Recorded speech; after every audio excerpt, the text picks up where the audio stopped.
La circulation a repris. Il reste peu de traces, mais ce Français est venu voir par lui-même les lieux de l'attaque, inquiet. En visite dans la famille de sa femme thaïlandaise, il a appris l'attentat. D'abord incrédule, il n'a aujourd'hui qu'une crainte, voir les touristes se détourner de la Thaïlande. J'ai un petit pincement au cœur pour la communauté thaï et bon, pour tous les gens amoureux de la Thaïlande, surtout les touristes, et surtout qui ne se disent pas qu'il ne faut pas venir en Thaïlande. C'est un pays sécurisé quand même.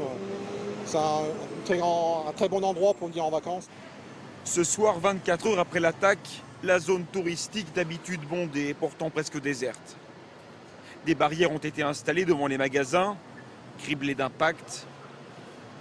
La police patrouille mais se veut discrète. Il n'y a aucun déploiement d'ampleur. Dans un coin, quelques anonymes viennent allumer des bougies, déposer des fleurs.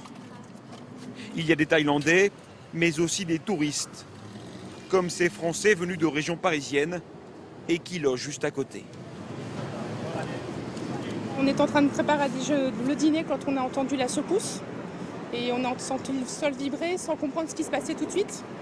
Et c'est nos familles qui nous ont tenus informés, se sont manifestés en entendant aux infos qu'il s'était passé quelque chose à Bangkok. Et c'est là qu'on a réalisé ce qu'on avait entendu en fait. Ça m'a fait un choc, quoi. Se dire qu'on était très proche du drame et que ça aurait pu nous arriver, quoi. Eux vont poursuivre leur séjour. Ces Espagnols, en revanche, veulent rentrer au pays, attristés et effrayés par ce qui vient de se passer. Nous voulons rentrer en Espagne, sans connaître davantage d'angoisse. Nous voulons rentrer à la maison, sains et saufs.